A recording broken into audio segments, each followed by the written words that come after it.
Hi everyone and welcome to another video. In this video we're gonna try to make our lure pictures way more interesting. The idea is that we're gonna try to stick out of the crowd by making those pictures a little different so that people are not only impressed by the lure, but instead they get this wow feeling.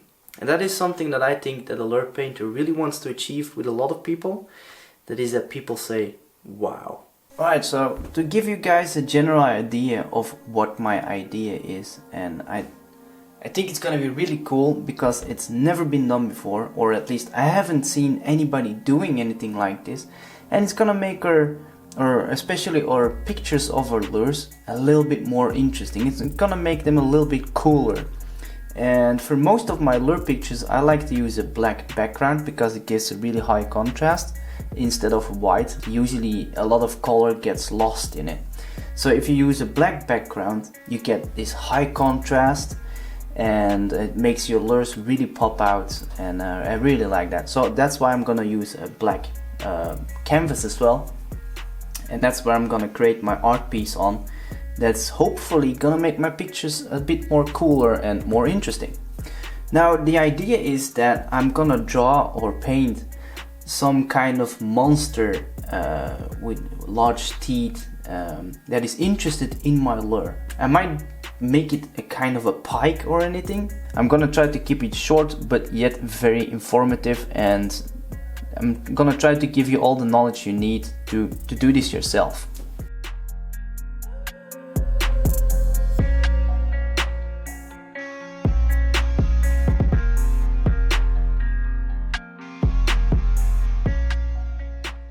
Now that I'm happy with my design, I'm gonna take all the white away in the teeth and also thin out some of these lines, and that's just that when we're gonna start painting this, those lines won't be visible anymore.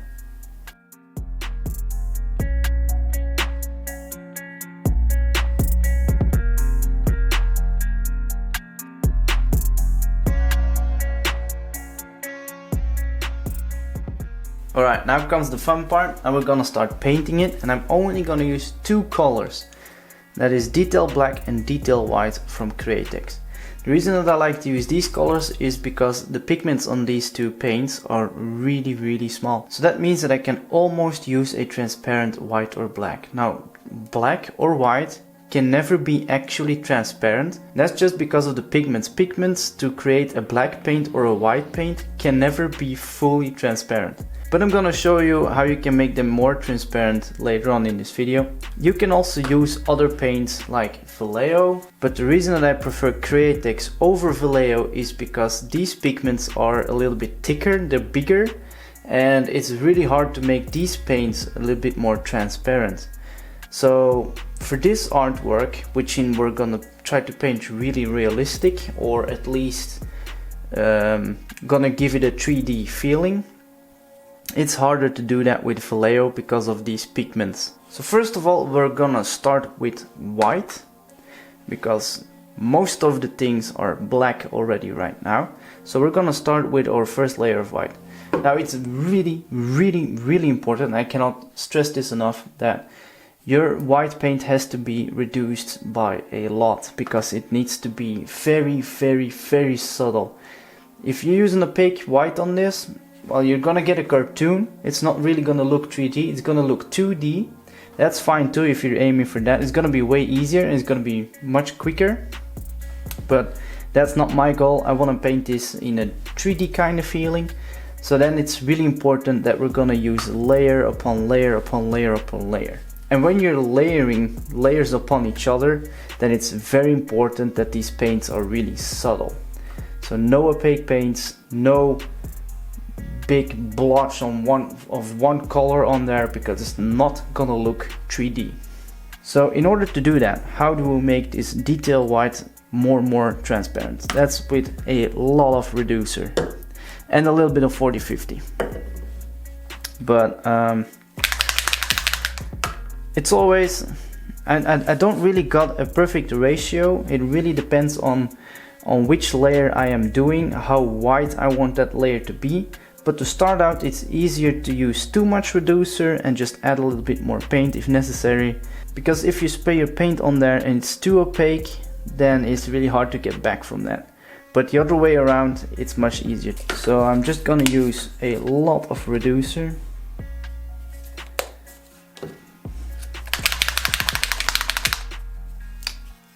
And I start off with one tiny little drop of white.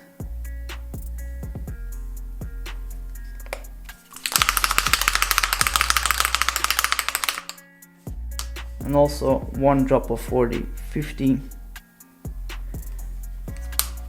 just to make that white paint, or with that amount of reducer, make it a little bit thicker and make it adhere better to our canvas. You can also leave the 40-50 out, but then I feel like it's more like you're spraying water, and it's harder to control water in the first place, and also it's adhering less well to your canvas, depending on the material that you're using, of course.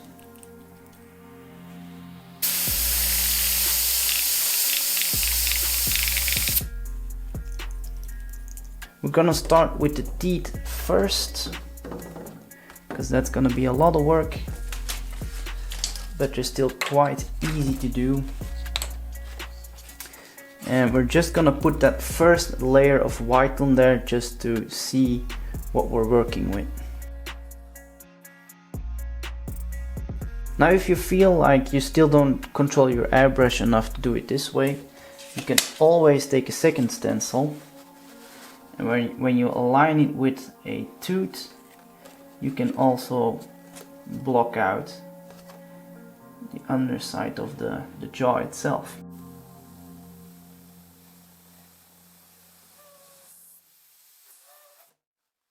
And that's gonna ensure that you do not get any overspray or you make any mistakes.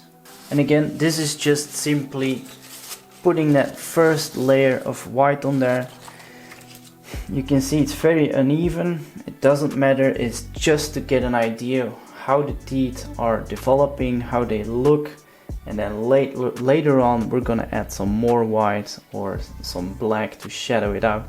I'm also gonna erase those lines later, but I'm gonna do that after this paint has dried and everything is painted, just to get that first layer of white on there.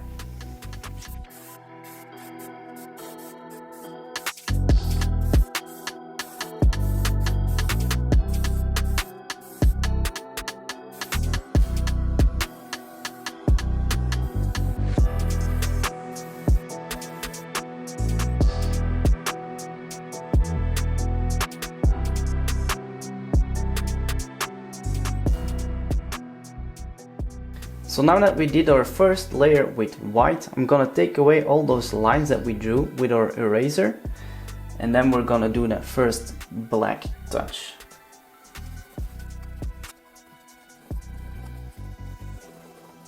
Now I'm gonna grab my Wicked Detail Black and I'm gonna do the first of the shadows, darken a few spots, and also I got some overspray here and there, and we're gonna cover that again so it becomes a little bit more crisp again.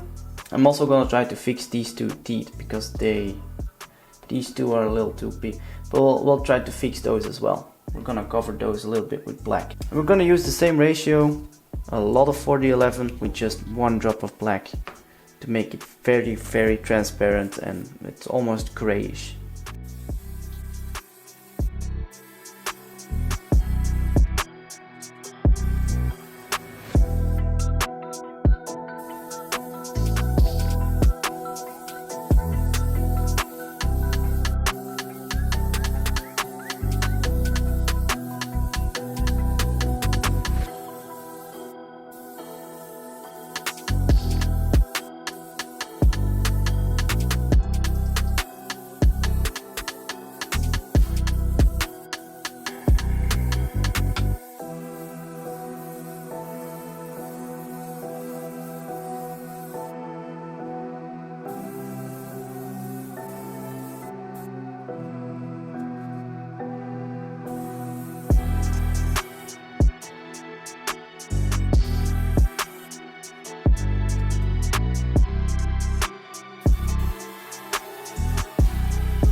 And I'm also going to use that same black to put a little bit of texture in there, because pikes have these markings and texture and everything.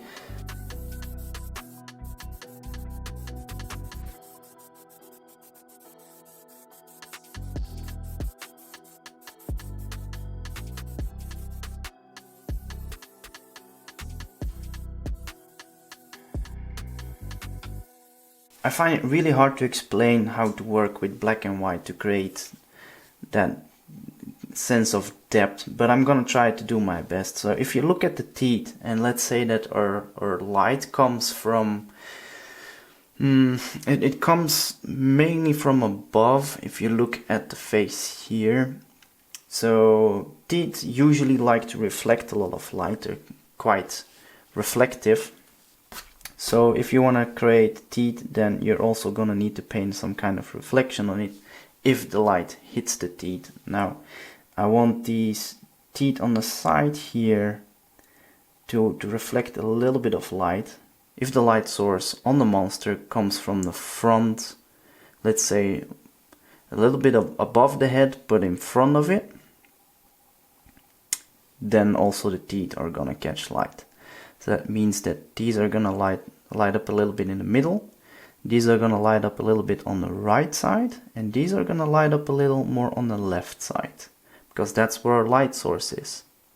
The light source doesn't move, but where the light reflects in the teeth, for this example, that does move, or that does differ depending on where the teeth are. And if you like to paint a little bit more 3D like, then you gotta understand that concept of light that affects how things look, because it has to be correct in order for your brain to process it so that it looks 3D. So we're gonna do a little bit of highlighting on the teeth. So just again, some really over reduced white,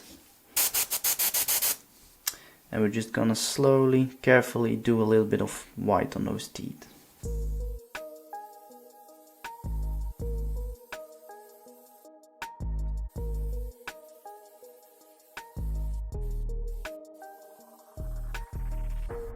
And that really brightens up that smile again and gives those teeth a little bit of a more 3D feeling. We're also gonna put some little bit of light textures on, especially on the eyelids, maybe on the face in the front and on the lips a little bit.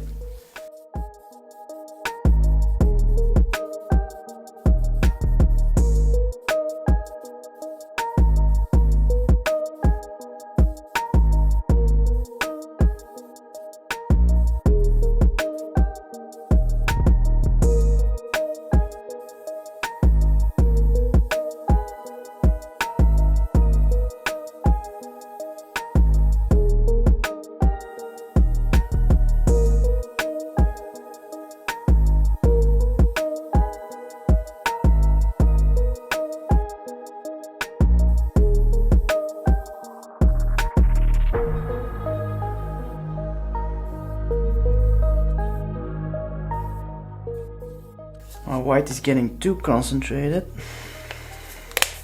It becomes way too opaque, as you can see. It was really good here, but then it went opaque. That's not something we want right now. That's too bright, so I got to tone that down later. I'm gonna have to fix that. So now back with some black. Same combination again, over reduced with some 40-50 just to thicken it up a little bit so it so that we don't get these spider webs all the time. It still happens, but it happens way less with some 40-50 in it, which is also transparent.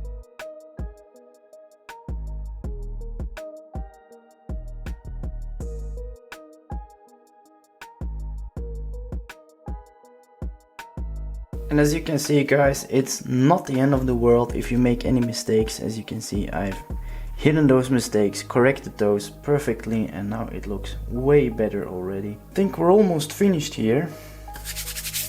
Awesome.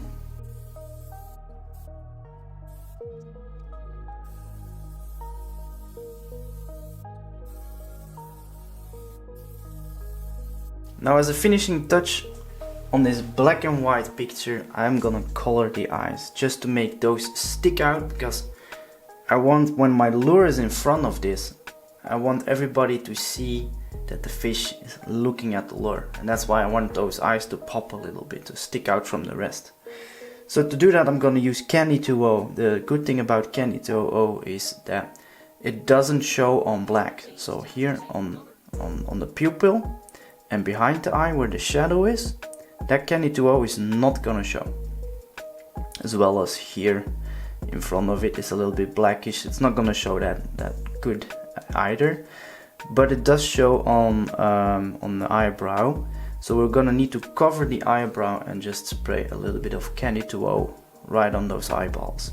The color that I'm gonna use is a kind of orange. I like orange eyes on pike and everything. It looks kind of realistic. It gives a little bit of a realistic feel to it.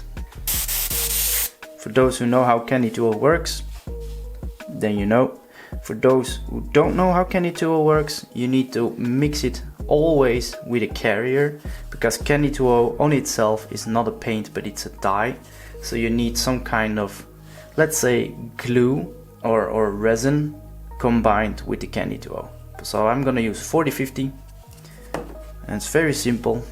First I take my Candy 2.0, shake those two really well. Tequila yellow first, that's my kind of orangey.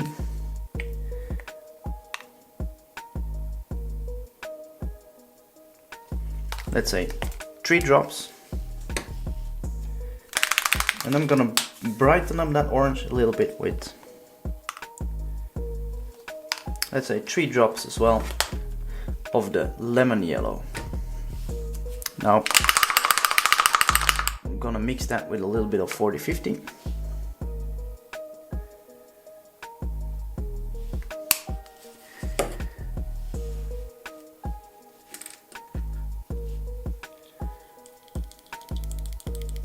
And if you want to be sure what kind of color you got right now, which I wanna know before I spray it onto my art, I just take a piece of paper towel or a white paper or whatever you got in white. And if you spray a little bit on there, you can see that it is yellow. It's very yellow. So if we put a heavier coat on there, it gets darker. That's what Candy 2.0 does. The more Candy 2.0 you put on there, the darker it gets. And it's getting kind of orangey. I'm gonna cover that we don't want to paint.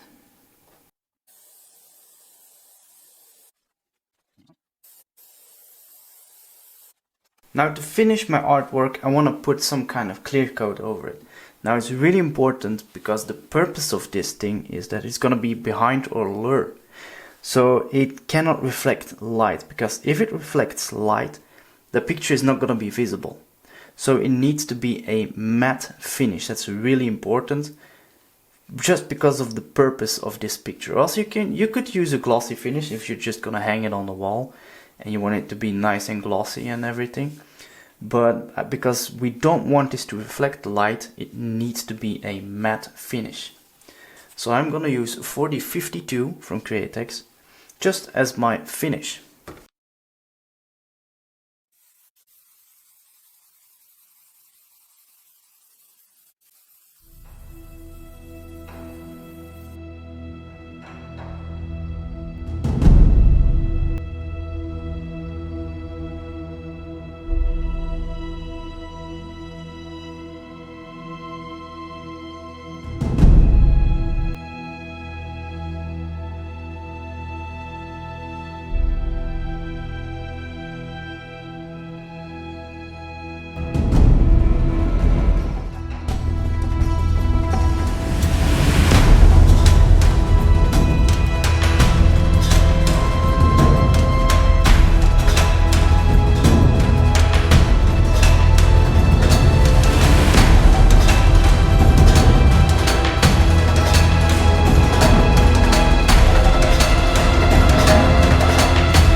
the overall result is really cool. I'm really proud of this, and I'm also really proud that I drew this myself. I don't think of myself as an experienced or even as a good drawer. I'm not that good at drawing, but yeah, this really looks like a smiling pike, a pike that smiles in the dark, and even depending on how much light it catches, it looks a little different. As you can see, now it looks way different than when I hold it like this. So also when I was trying to make pictures with a lure in front of it, I tried to play a little bit of light, you know. If you can have the light straight on it, but also I can turn the light around, and then it reflects on the wall, and then still the painting is visible, but there's no direct light on it, so it reflects way less light, and that is a big difference. So it all depends on how you want to do it, but my best tip is you gotta play with the light and see what works. Don't try the same thing over and over again, because it will give you the same result anyway. Overall, the end result is really cool, and the pictures look really cool as well. I'm really proud of this one, so that's really cool. And as always, I will leave a link in the description down below of this video where you can find all the paints that I used, and you can buy these in my web shop. I am based in Sweden, and if you would buy anything there, you will be supporting me and the channel. Thank you for watching, have a nice day, and see you next time. Bye bye!